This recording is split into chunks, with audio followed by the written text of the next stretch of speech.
أصبحت المدارس في وقتنا الحاضر مهيئة للمجتمع المعرفة، وذلك من خلال البرامج الأكاديمية المتخصصة والتوجيه المهني وتوفير الموارد والتكنولوجيا، وذلك ساعد في تطوير المهارات لدى الطلبة مثل مهارات التواصل والقيادة والعديد من المهارات العليا التي تهيئ الطالب للحياة العملية. إضافة إلى ذلك التعليم التطبيقي أو العملي، على سبيل المثال المشاريع العلمية الجماعية، والتي تتطلب من الطلاب البحث والتخطيط والتنفيذ والتقييم. أضف إلى ذلك الرحلات والزيارات الميدانية للمتاحف والمحميات الطبيعية والمصانع وورش العمل والشراكات المجتمعية.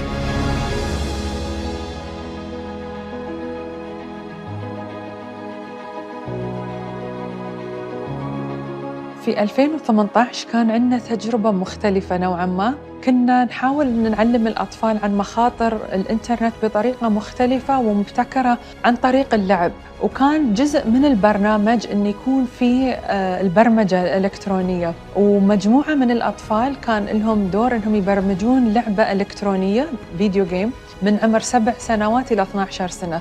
وكانت المفاجأة أن كيف الأطفال صمموا اللعبة كاملة وبرمجوها، وكان هذا النجاح المبهر دافع أن نستمر بطريقة مبتكرة، أن نعلم الأطفال بطريقة مختلفة هم يستمتعون فيها.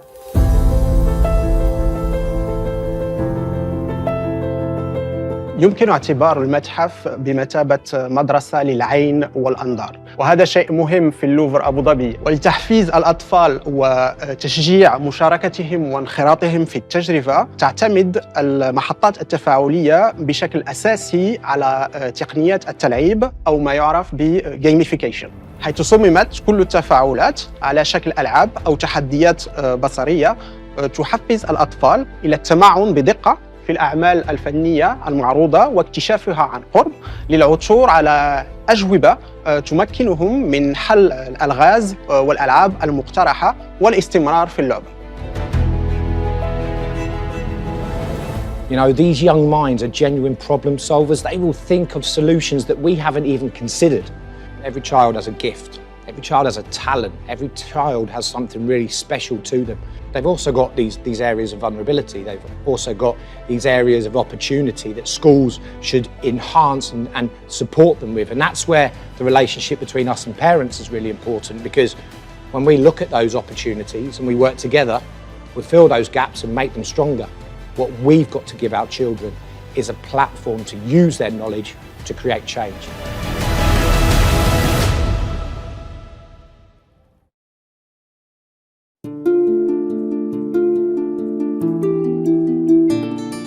بسم الله الرحمن الرحيم.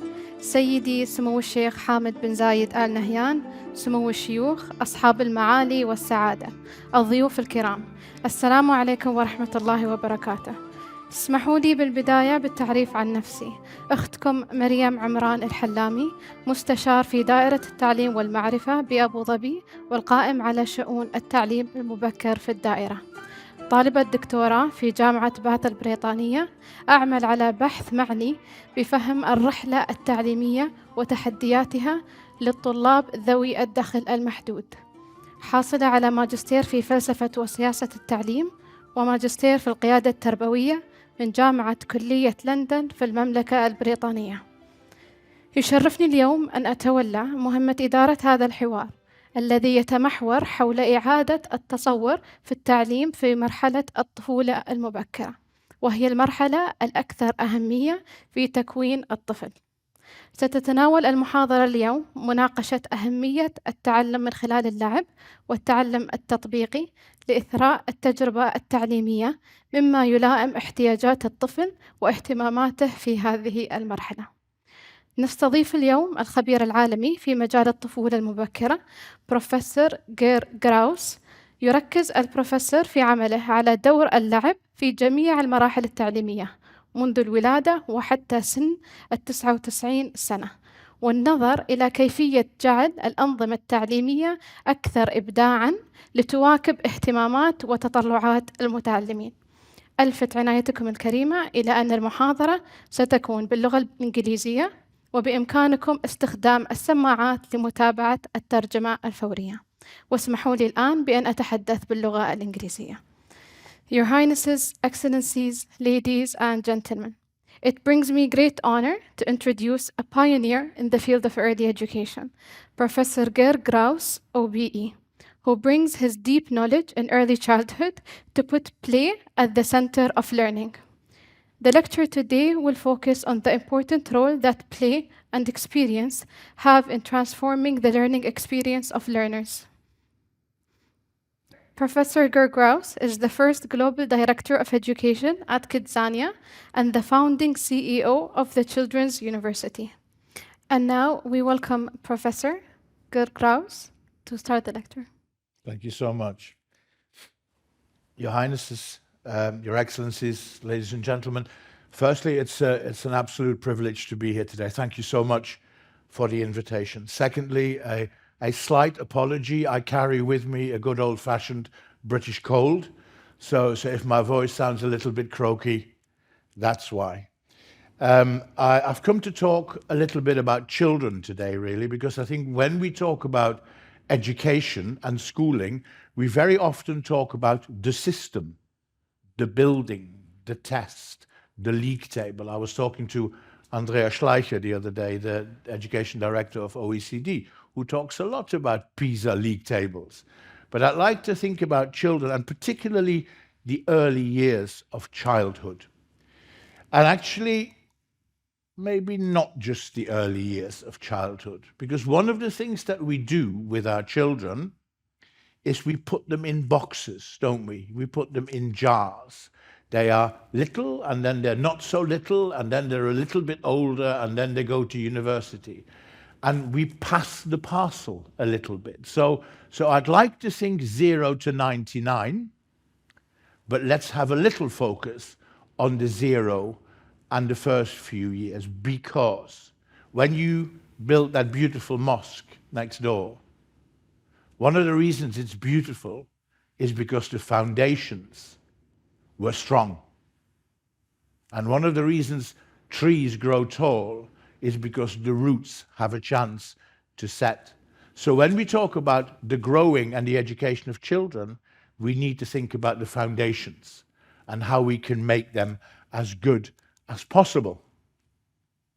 So firstly, this is me. I was a teacher, I became an advisor, an inspector, education director, and then kind of left the system and started working in learning outside the classroom, including in museums, not quite like the Louvre, but not far off. And that was how I was described once, and I love this. So this is on my office door, okay?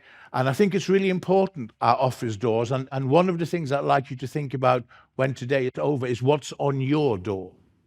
And one of the things we put on our door far too much is what we do and not who we are.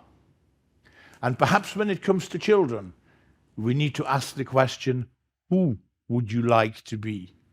Rather than what would you like to do? Because I think the who question is about values and principles. Today there's a thread, and please, a thread of thoughts. And if anybody wants to talk more about the thread of thoughts afterwards, my contact details will be in there somewhere, or we can do it here. But that's the kind of thread. Where are we now? What about experience? How will we know whether it makes a difference? What about the mind and enlightenment? And of course, what about the role we all play as teachers? Because we are all teachers. Because at some point, somewhere in our lives, there will be at least one child who will look to us for answers, for help. And at that moment in time, we all become teachers. Training fleas requires a glass jar with a lid. The fleas are placed inside the jar and the lid is then sealed. They are left undisturbed for 3 days. Then, when the jar is opened, the fleas will not jump out. In fact, the fleas will never jump higher than the level set by the lid. Their behaviour is now set for the rest of their lives. And when these fleas reproduce, their offspring will automatically follow their example.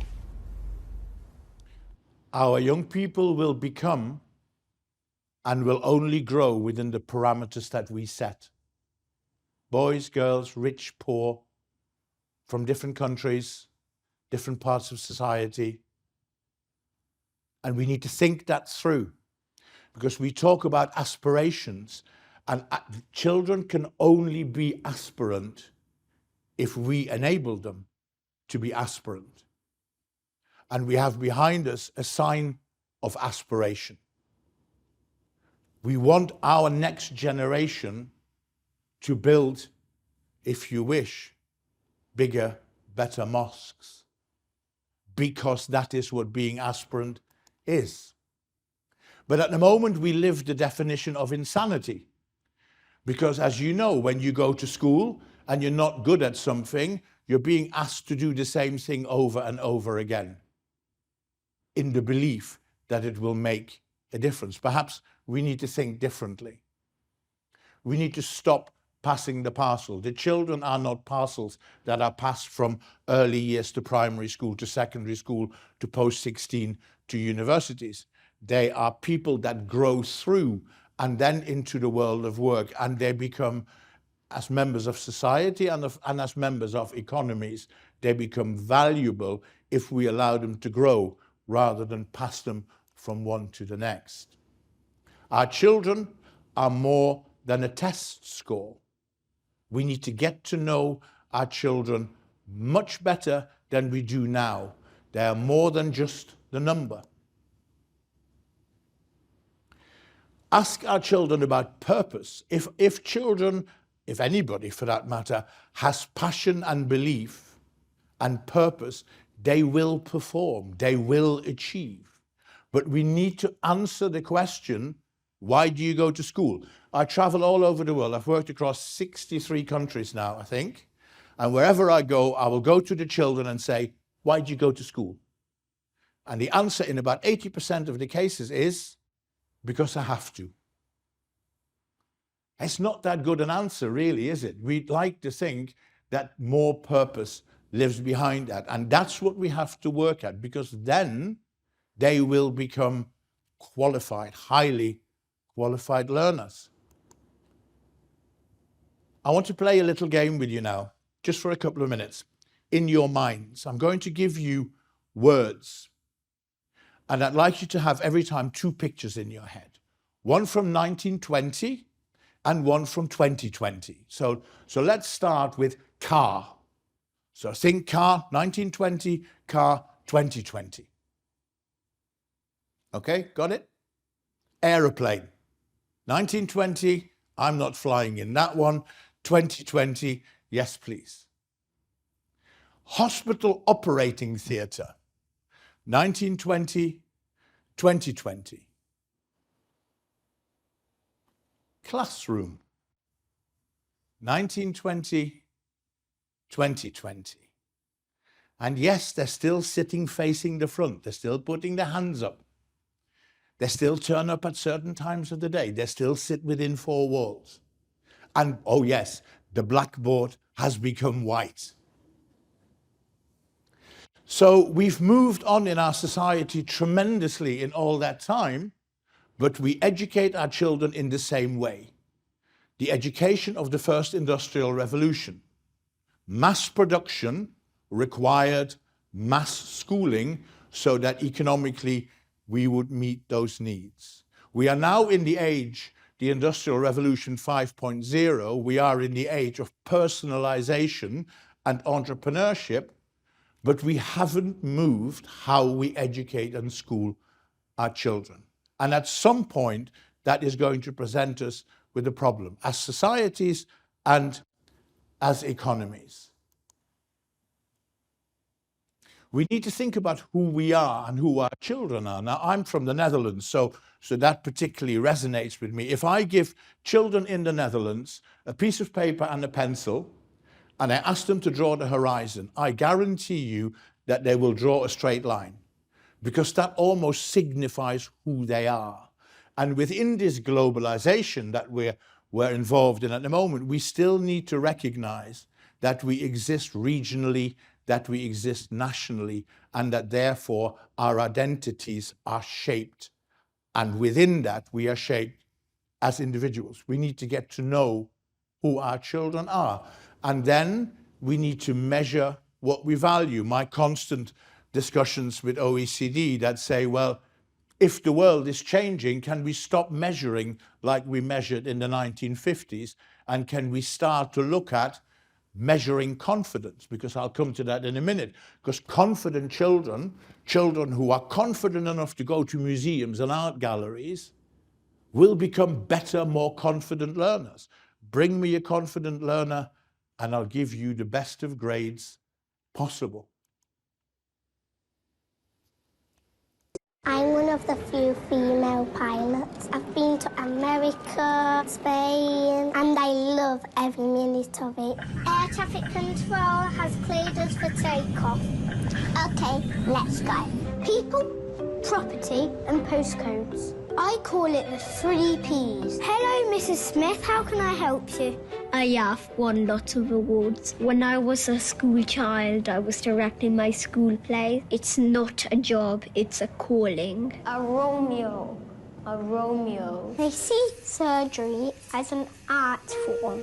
It's vital to keep a cool head. Scalpel? I'm a bit of a petrol head. I could have been a doctor, but I prefer cars. What's not to love? For those of you who are not familiar with Kidzania, that's what it is. Cities built for children where they can experience the world of work, 4 to 14. And the reason I'm flagging that up is because I did globally research to get insights into how the children behave when they learn outside the classroom. And what we discovered was we were getting insights that we couldn't have got from anywhere else. So I urge anybody who is involved in the education of children to look beyond the grades so that we get to know the children. When they come to Kidzania all over the world, they get a bracelet because you're meant to be learning independently. When they go into any of the activities, they log into the activity so that we can trace where they are. But I asked of the researchers, can you tell me what on the first visit of a child, what their first choice is? And of course they did. And the sample stands now globally at around 560,000 across 8 countries. Once we had that information, the question became, well, who are the children who've made those choices? Are they 4? Are they 14? Are they boys? Are they girls? Are they black? Are they white? Are they rich? Are they poor? Which country are they from? And the key findings were stark beyond belief. So firstly, all stereotypes were set at the age of 4. So if you go into the aeroplane, the pilot activity was 95% boys. The cabin crew activity was 90% girls. And so it went, entirely with stereotype from the age of 4. Okay? Now you think that in our schooling system at the moment, we talk about careers education with children from about the age of 14. So we allow the stereotype to cement itself for 10 years, and then we think we can really still make a difference in the way they think. The second finding was that there was almost no change in that behavior between 4 and 14-year-olds. 14-year-olds were making choices in exactly the same way. The third finding was that girls globally, across all the countries, regardless of their background, girls choose activities below their age range. 9-year-old girls choose 7-year-olds activities.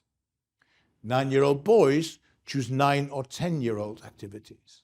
So there is an issue in this about self-confidence and about how various societies, what the expectations of girls are. Now, if you're a teacher now and you know this, you go into a class anywhere in the world and you've got a class with 10 boys and 10 girls, you now need to begin to think differently how you enable them to learn in an equitable way. The next finding was that poor children make poor choices. The children from my wife's school, in one of the most disadvantaged areas of the United Kingdom, they've been to Kidzania, London more times than any other school because they got free tickets from me. No child ever chose the aeroplane, the operating theatre or the television studio as their first choice. They chose working in the supermarket, making beds in the hotel and being a courier. So children's choices and aspirations, back to the jars, are put in because of their circumstances. So if we want to affect change, we need to affect change through experiences beyond the school. And then finally, which was an interesting finding, was that all over the world, children make the same choices. There were very few differences between the countries. So from Mexico to Mumbai to Moscow, that behavior was the same. So here you have insights that you cannot get through tests, but that should influence the way we educate and school and think. It's incredibly important. I have two daughters, one of them is sitting here at the front. And that finding of girls choosing below the age range kind of made me wake up and you think, well, what can I do about that? And of course, I can think my thing, but collectively, we can think better and we can enhance our system. So children can only aspire to what they know exists. And part of our education provision has to be that we collectively open windows, open doors, and widen horizons, that we provide experiences as much as we can. That we realize that not all classrooms have four walls. Key factor. And that we realize that museums and art galleries, that our cultural heritage is part of our education. And that we should make it, I make the plea, mandatory for every child in every society to feel that the museum, the gallery, and the library is their home, educationally as well as culturally. We need to understand that friendships are better than normal ships. Partnership is the way to work, and I have a particular issue with the world of work. Because every year, Imogen will get her exam results in a couple of weeks' time, and everybody will go, oh, brilliant, brilliant. And then every year, the world of work will say, they may be brilliant, but they haven't got the skills we need them to have. Okay, so what are you doing about it? Come off the fence, roll up your sleeves, and help us in the light of partnership, make it happen. Because it will make our societies and our economies better. We need to think not just in terms of return on investment, which tends to be short term. We need to think in terms of return on involvement, which is a long-term commitment to our growth as societies. And we need to remember that the purpose of education is that the mind, once enlightened, cannot again become dark. You cannot unread what you've read. And that surely has to be the most powerful aspect of education and schooling. So some years ago, I invented this thing called Children's University, which was focused on 4 to 14-year-olds from disadvantaged backgrounds, initially in the United Kingdom. And what happened was we worked with museums and libraries and galleries and farms and zoos and sports clubs, you name it. And we encouraged children and their families to visit out of school hours. And we gave them a passport, and the children could collect the credits in the passport, the hours they had spent learning outside the classroom. And then they would graduate with their mums and dads at a proper grown-up university. When we conducted the research with Cambridge University, guess what happened? The children and their families who volunteered to learn outside the classroom, of course, they became better learners. They became more confident. And of course, they therefore did better at school. But we'd given them purpose. What I didn't know at the time was that that was going to go global. And my last act with the Children's University was flying to Australia to witness the first graduation in Adelaide. So what is it that we should think around, apart from the grades and attendance and schooling? Perhaps we need to have a collective understanding of what is it that we want every 11-year-old to have experienced. So this is my list, but it's mine. When I go into schools, I put it on a whiteboard and I leave the rubber there because I want the staff in schools to think what their list would look like, how important those factors are, focusing on the young people, making them competent, productive citizens.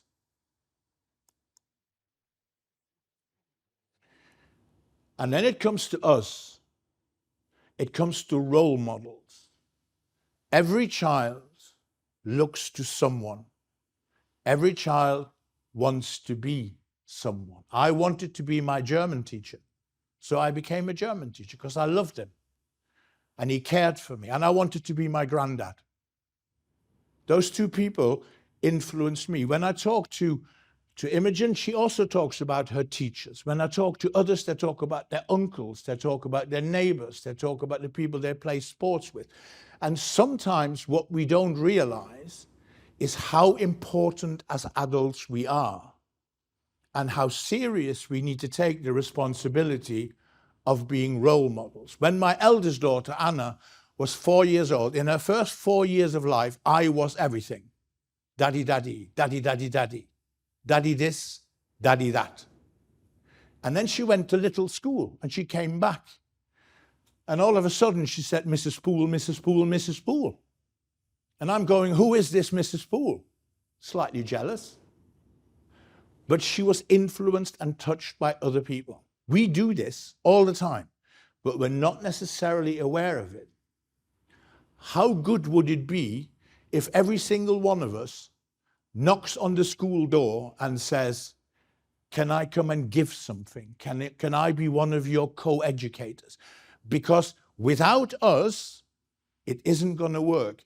And the notion that parents, sometimes I see it in the UK, can absolve their responsibility is wrong.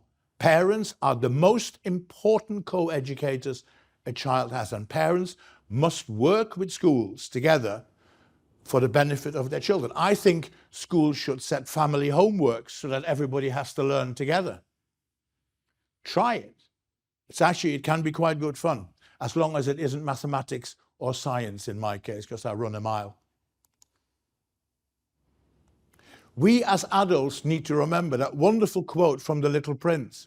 All grown-ups were once children, but only few of them remember it. We're very quick to condemn young people. We need to sit down in a corner sometimes and think that we were naughty too sometimes. Yeah, that we weren't always goody-goody. And here is evidence. I'm going to show you something now that is shocking. Somebody actually thought this was a good idea. So here you have evidence that there are adults who have totally and utterly forgotten what it was like to be a child. You imagine that you say to your children or grandchildren or nieces or nephews on a weekend, shall we go to that park, but don't bring your ball, don't bring your dog, and don't bring your bicycle? I don't think so. We have to remember what it is like to be a child. Our empathy is important. Our schools need to be more than a school. Like Barcelona Football Club is more than a club because it's owned by its members. Our schools need to be owned by us, by their communities and by their children. And then we can make a difference. And in many cases, particularly primary schools, tend to be at the center of communities anyway. It's a logical thing to do. So, a few takeaways. And these are the takeaways that I would give my children. And what's good enough for for my children is good enough for you in that sense. So there they are, Tom, Imogen, and Anna. What do I want education to do for them? I want my children to be able to cope with the unexpected items in the bagging area of life. Whatever comes at them, I want them to be so confident that they're not running away, but that they say, We'll work that out. We can do this proactively. That's what good schooling brings, the confidence, the skills, the qualification. I want them to think about now. We talk a lot about the future in education, and we forget that there are millions of children in school now. It is about now. And as Gandhi said, you know, the future depends on what we do today. I want my children to be kind. I want them to recognize how important kindness is in a world that sometimes doesn't feel very kind. Kindness is important. We need to lead by example. I want my children to be optimists. One of the things I've said to all three of my children, if at all possible, avoid negative people. Because negative people will find a problem for every solution. It drags you down. Stay optimistic. And I want them to listen to stories and tell their own, because stories are so important. When I was 9 years old, I sat outside my granddad's home. It was a sunny day. He was wearing corduroy trousers, the kitchen chair was blue, and the door behind him was brown. You know, one of those memories. I can feel the sun on my face if I close my eyes. And my granddad said to me, promise me you will always do your best at school. He didn't say, promise me you'll get top grades. My granddad was a coal miner. He had very bad lungs and his hands were arthritic. So being 9, you're programmed to say why. So I asked him why. And his answer was, because I don't want you to get hands like mine. That is the purpose of education, and that is what we owe our children. Thank you so much for having me here today.